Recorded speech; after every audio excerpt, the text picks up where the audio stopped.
I went to a Salvation Army store and I bought a 25-cent Bible, and felt like the Lord was leading me to do this. I'd never heard of this before, but I wanted to understand about spiritual warfare. And at the time there were lots of books, lots of teaching about spiritual warfare. None of it resonated with me. None of it seemed practical. Most of it I would consider extra biblical. It's stuff that goes outside the Bible. And I wanted to get a handle on spiritual warfare, and I was asking the Lord about it.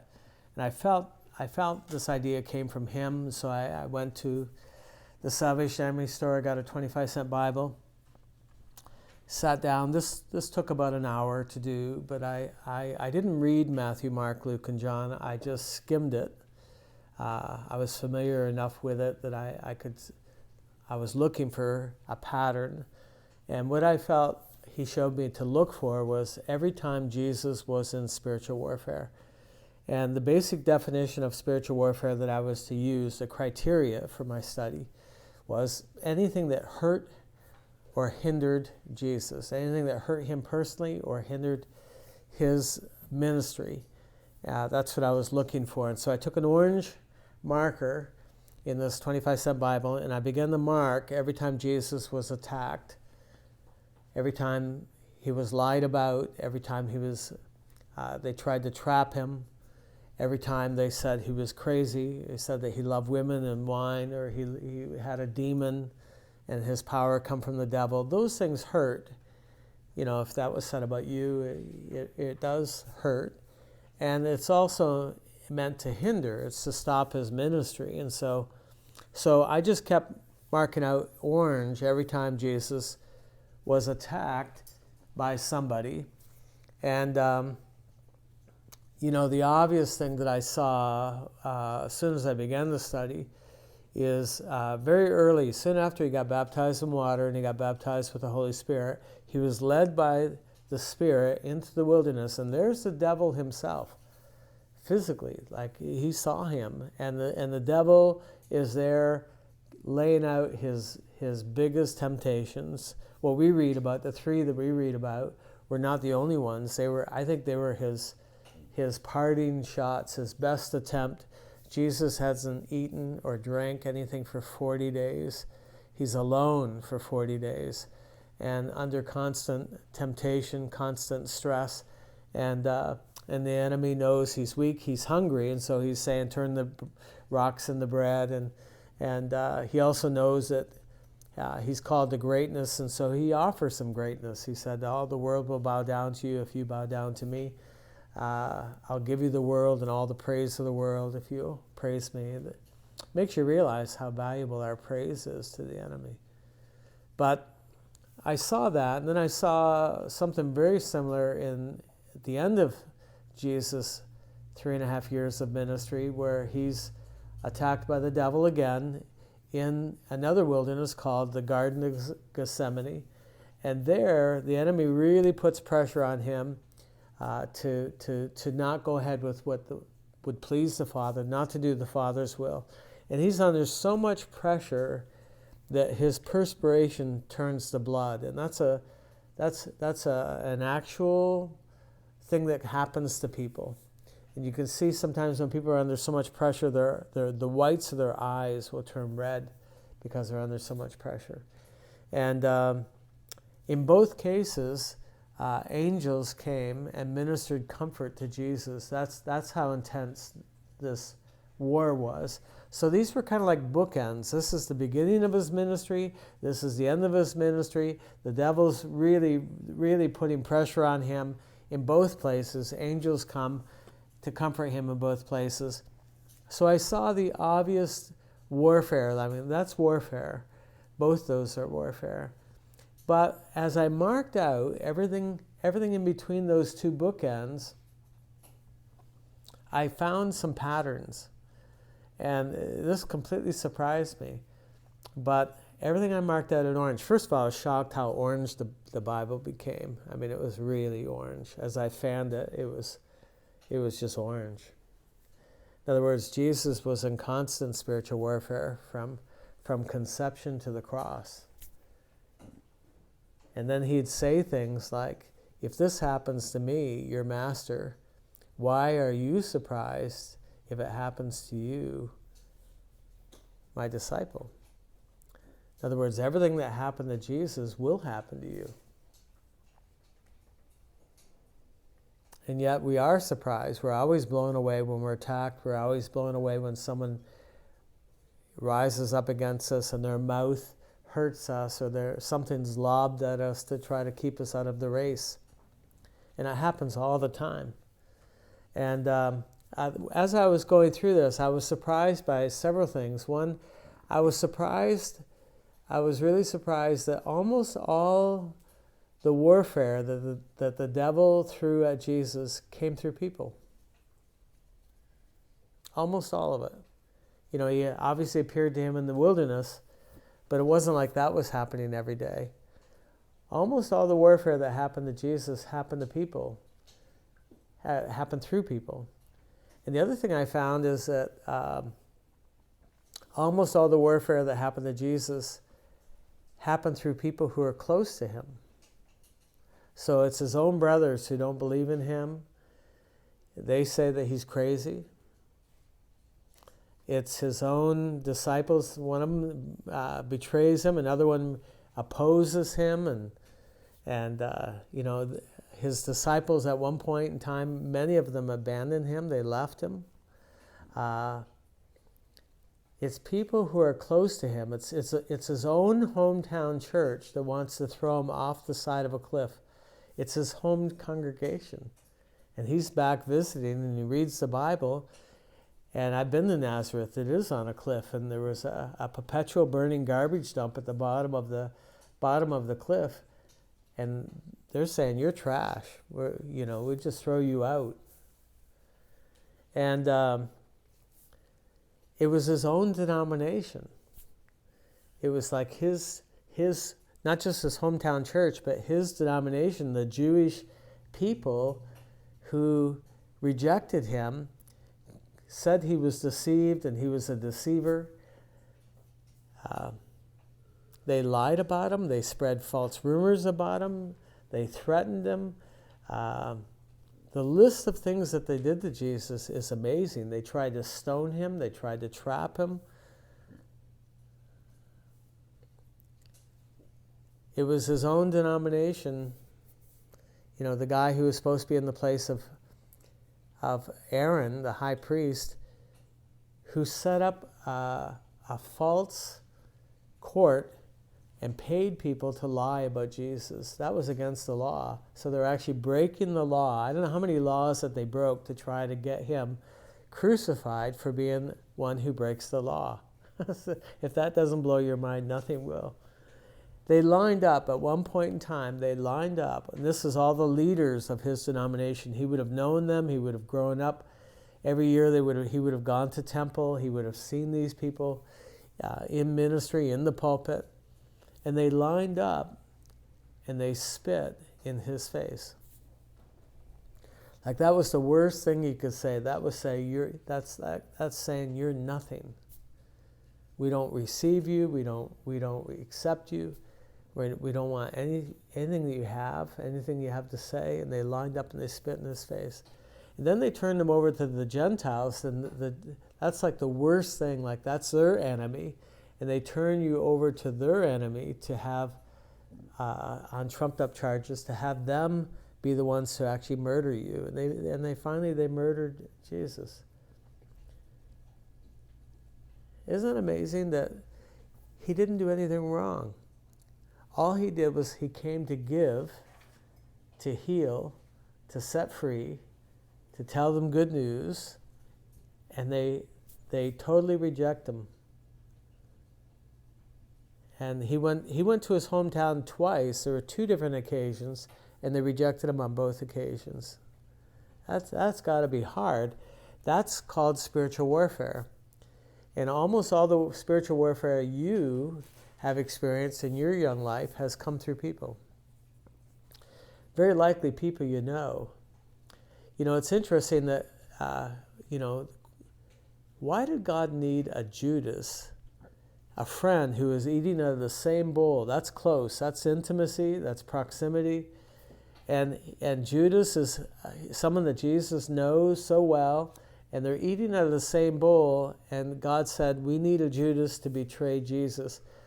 Why not a Roman? Why not just somebody else? Why did it have to be a friend? Why did it have to be someone close? But yet God allowed that to happen, and even prophesied that would happen. That whole story was written about in the Psalms that happened 500 years before Jesus. So God actually lets it happen. That's the part that's kind of hard to get your head around. I had a friend one time who asked the Lord, he said he was talking very closely to the Lord. He said, why Judas? Why did you need a Judas? And the Lord showed him that in order for Jesus to understand the Father, he had to experience what the Father had gone through. The closest angel to Father God was Lucifer, who was his worship leader. The highest angel next to God was Lucifer, and he betrayed him and lied about him and took 1/3 of the angels of heaven into rebellion against God, if you can imagine that. And they're the demons that are in the earth today. And for Jesus to understand the Father, he has to go through what the Father went through. He needed to experience what the Father experienced. I believe that. I believe that God would do that. I believe that's an answer, as it explains Judas, that he needed a Judas so that Jesus could experience what he experienced, know his heart. You need people who are close to you to betray you or to lie about you or to oppose you. If you experience that, you enter into a fellowship of suffering with Jesus, that only he understands really what you're going through and what it feels like. And when it's happened to me, he comes and lets you know, I know what this is like. I know what you're going through. I know this. He doesn't say a whole lot. It's kind of like a fellowship without words, because just him being there, he communicates, I've been there. I know what you're feeling. I know what this is like. And having him know usually is enough. It's enough to satisfy. I don't need answers. I don't need to know all the why answers, but I just need to know that you're with me and that you understand. Jesus went through incredible spiritual warfare, and so will you. And he won't stop it from happening.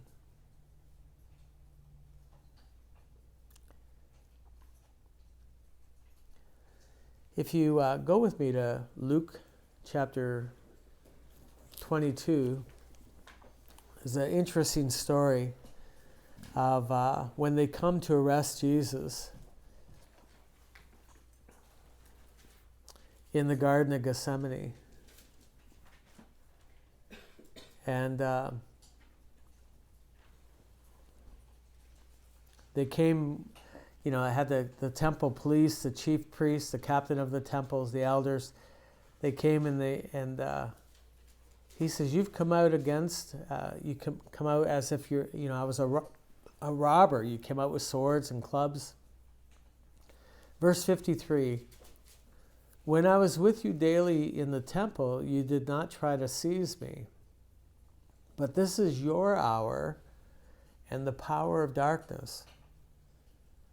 This is your hour and the power of darkness. Now hold this verse and go to Ephesians chapter 6.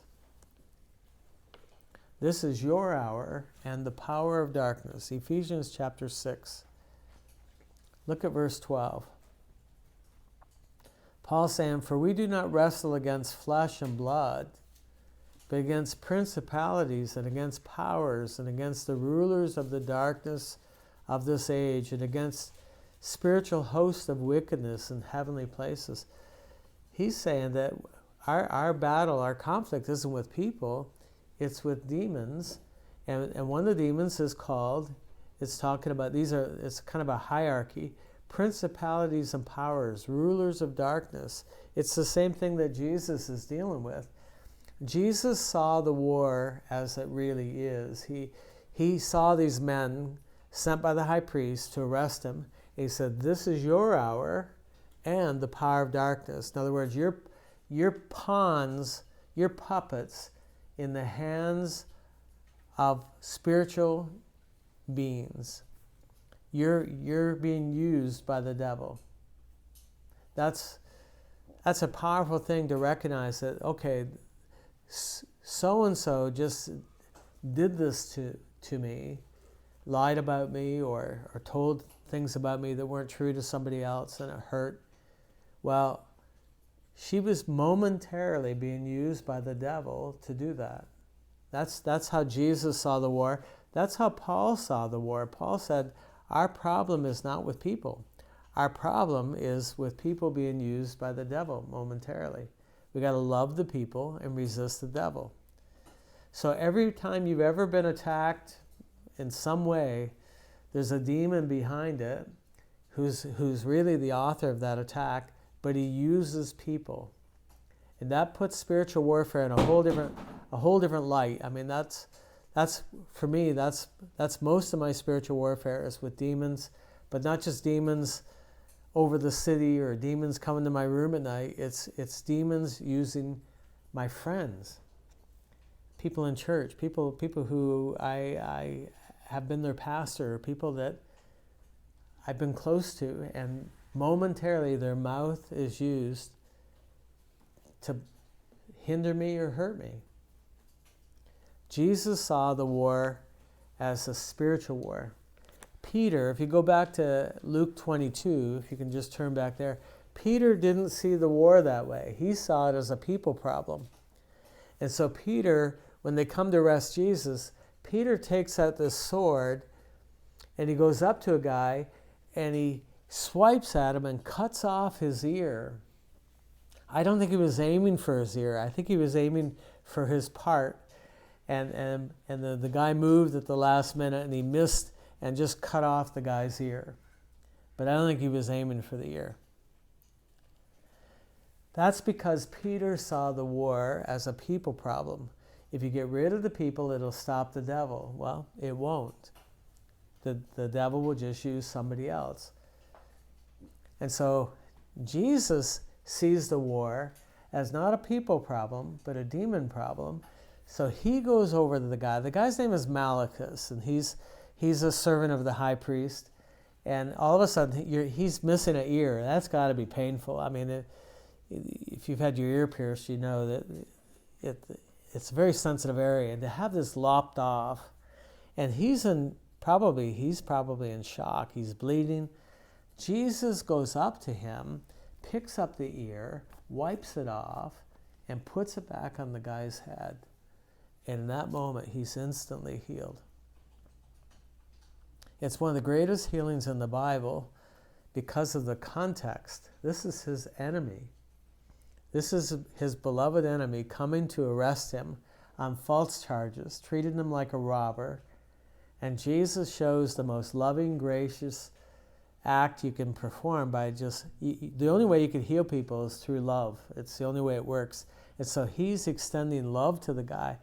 And I think Malchus, for some time after, because every time anyone's healed, and you can see this when you've been healed by the Lord, when you're healed, it's not the physical relief that you feel, it's this beautiful sense of being beloved. He knows you and he loves you and he cares. It's a wonderful feeling. I think when Jesus said, go your way and don't tell anyone what happened to them, I mean, there's probably many reasons what he had in mind, but one reason I believe that he said that is as soon as you start talking to other people about your healing and they start dissecting it, what did he do? He spit on you, he touched you, he did this, and they start trying to figure the thing out, you start to lose that loving feeling. It starts to evaporate because you're moving now away from that spiritual experience into logic, into arguments, and so he wants them to keep that loving feeling as long as possible. And he says, just don't talk about it. Keep it in your heart. And if you do that, you keep that sense of being beloved for a long time afterwards. I can picture Malachus going home, and he looks in the mirror and he touches his ear, and he can't believe. He can't believe how bad it was one minute and how good it was another minute. Plus he's feeling beloved of Jesus. And he knows that he went to arrest Jesus, and this is the guy he went to arrest, and the guy he goes to arrest heals him. I mean, it's got to just blow his mind. So Malachus is neutralized by the love of God. He's no longer an enemy, and the enemy can't use him because he's been touched by love. It's brilliant. Peter didn't quite get it. Peter saw, if I can get rid of this person, if I can cut this person off from my life, my problems will go away. And it doesn't work that way. If you start cutting people off who the enemy uses against you, you end up with no friends on Facebook, you end up going from church to church, you end up moving out of your family, you end up moving away from all your relatives, you end up losing one friendship after another, and you end up living just this lonely existence where it's just you, because you're cutting off all the people who've momentarily been used to hurt you. And your flesh, when he's hurt by someone, has to feel, he wants to react by retaliating. He wants to do back to them what he felt they were doing to him. Tit for tat. Eye for eye, tooth for tooth. It's just a natural reaction. It's a normal reaction. And you wouldn't be human if you didn't feel like reacting that way. And to feel that is not wrong. To act on it is. To feel that way initially, and then say, but I don't want to stay here, Lord. How can I move away from this? He'll show you, because he's been through the war. He knows exactly how to navigate this thing. He'll show you how to move on. He'll show you how to bless your enemy. He'll show you how to make them a cup of tea. He'll show them how to invite them out for coffee. He'll show you some way that neutralizes them so that they're no longer being used of the enemy. We'll talk more about that later. Let's keep with this whole thing of proximity. The enemy has to use people who are close to you. Who else is there? I mean, if it was a complete stranger walking down the street and they do this to you, you'll take that as persecution. You'll feel like this righteous indignation, that I'm right, they're wrong, they persecuted me because of my faith. I mean, you'd get stronger. But because it's someone who's close to you, it's so demoralizing. It blows you out of the water. It hurts more than any other kind of hurt because they know you. That's part of the enemy's strategy. He wants to get you out of the race. He wants you to sit this out. He wants you to quit. He wants you to quit Christianity. He wants you to quit the process. He does not want you to grow. So you get baptized in water, then you get baptized in the Spirit, and you think everyone's going to love me because God does. He poured out His Holy Spirit on me. I obeyed Him. I got in the water. I testified. I did this. And then the next week someone steals your bike, and half a dozen friends leave you on Facebook, and your old uncle, he confronts you because you got baptized and weren't you baptized before, and next thing you know, you're under attack. And this stuff happens. It happens all the time. If you try to go forward, it just seems like the enemy wants to try to stop you. And he uses people close to you to try to stop you. Let's look at another verse, and then we'll explore this a little differently. Let's go to Luke chapter 2, not 22, but Luke 2. And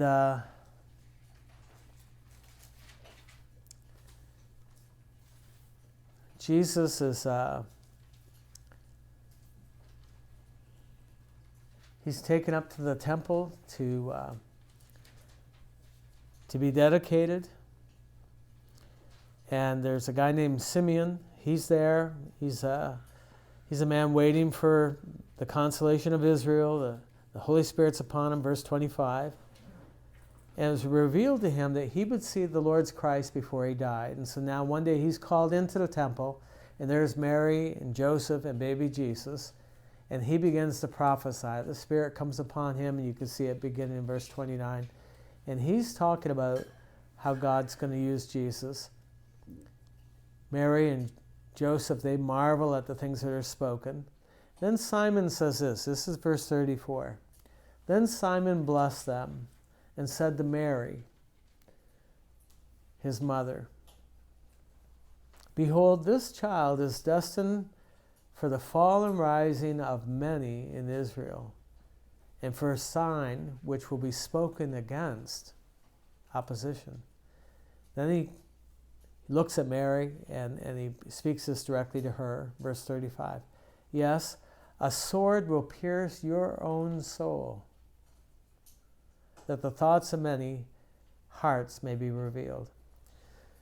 What he's saying here that's so powerful is, Mary, they're going to take a sword to your soul, and you're going to get hurt, but it's not personal.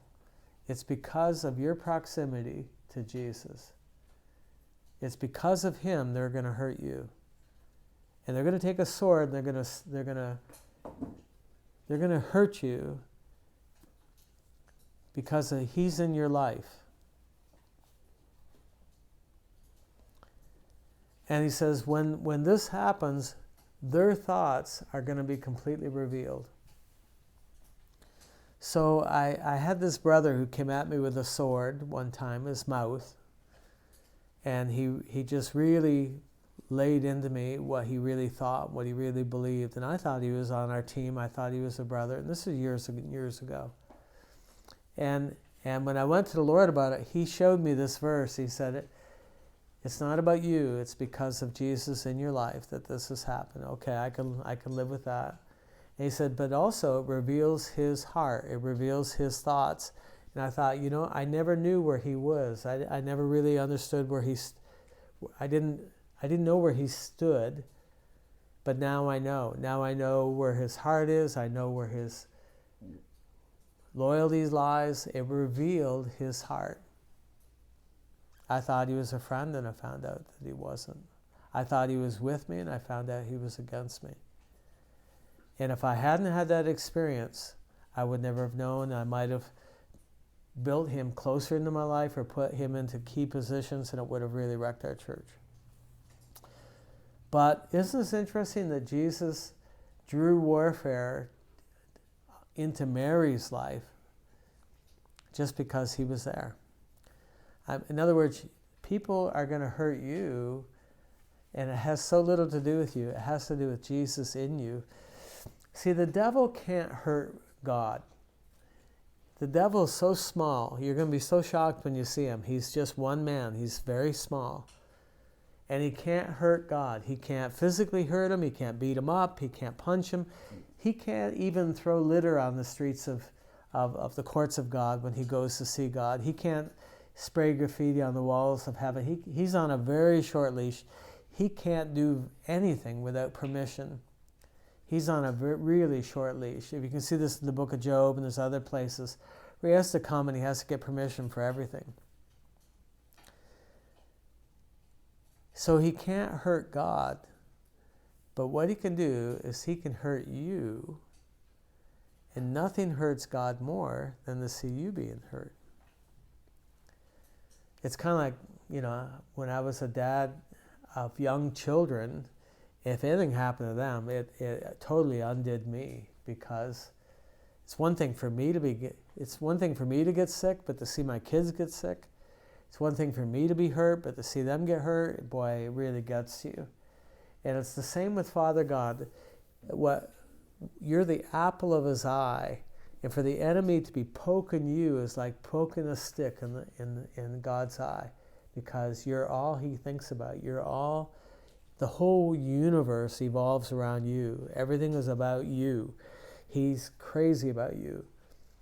Yet he wants you to know him, and he wants you to know him by experience, not just by reading information. He wants you to know by experience. And so he allows bad things to happen to his kids so they can understand him. Doesn't explain everything that happens, but it explains a lot of stuff that happens. There's some stuff that you won't have explained. It just doesn't explain. There's some things that God didn't allow, but the enemy was able to do. There's stuff that it's hard to explain, and so he doesn't explain it. He just says, you need to know that I'm with you. I'm with you now. I was with you then, and I'll be with you in the future. And someday you'll see. Someday you'll know. Someday it'll be fully disclosed. It's called the Day of Revelation, and everything that's ever happened to you will be made known. You'll see every demon's activity. You'll see every angel's activity, and you'll judge them. But in the meantime, we go through something called spiritual warfare, and there's no way to get around it. If it happened to Jesus, we shouldn't be surprised that it happens to us, but we are. We're always surprised. We're always surprised that it happens to us, and we're always surprised at the source. We're always surprised that it's people who know us. Some people, they should know better, and I shared my heart with them, and I was their friend, and this happened to me. I mean, it's a major, it blows your mind. And then you have a choice. Once it happens, you can yield to your spirit, or you can yield to your flesh. And if you yield to your flesh, it'll make it worse, because what your flesh will suggest is you hurt them back. Well, so often they're not even aware of what they're doing. They're not even aware of how the devil's using them. Remember when Jesus was on the cross, he said, "Father, forgive them, for they do not know what they do." I found that people have hurt me, and they've done things about me, and then I confront them, and they say, "Well, we never thought about it that way. That wasn't our heart. We weren't trying to do that." They didn't seem to really know. And so if you lob something back at them and you hurt them back, for them it's out of nowhere. For them it's like first strike. Like, why would you hurt me? And so then they say, boy, he told those people those things about me, and next thing you know, they do it back to you, and you say, well, there they go again, and I'm not going to let them get away with it again. And you lob something back out of them, or back at them, and this Palestinian-Israeli conflict happens right in your little school, right in your little church, right in your little home, right in among your friends on Facebook, and next thing you know, it's spiraling out of control, and you just don't know how to stop it. You don't know what to do to make it right.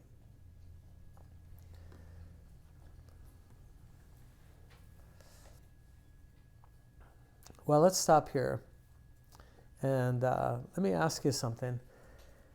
How many have been lied about? Really? Not you. Have you been lied about? Really? Did it hurt? Mm-hmm. How many have been called something that wasn't true? I mean, they called you a name, or they put a label on you that wasn't true. Wow. How many have had friends that are no longer their friends? I mean, they've left you high and dry. They've left you. Yeah. How many have been misjudged? Completely misjudged. How many have been made fun of? They made fun of, they say, are you crying because of that haircut you have? And I didn't know my hair was that bad. Yeah, people do that all the time. How many have been really seriously hurt, where it really blew you out of the water? You just didn't know if you can continue. Wow. Ali, I would never have known that about you, and here you are, such a sweet thing, and growing up in such a nice family, nice church, nice community, and you've been hurt. That's amazing. Almost makes you think there's a devil out there, that would happen. And every parent and every pastor wants to shield people from this happening, but we're in a war. Here Jesus is the nicest guy ever, who never does anything wrong, who's never lied,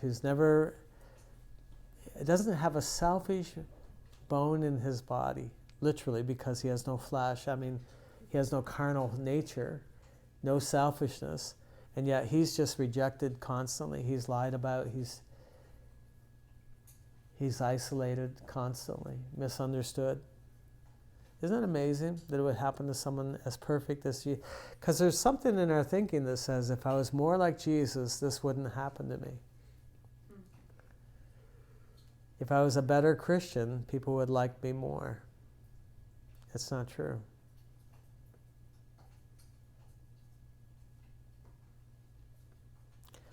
I'm like one of the nicest guys I've ever met. And it happens to me all the time. Happens to me for a couple of reasons. One, it happens to me because I'm a leader.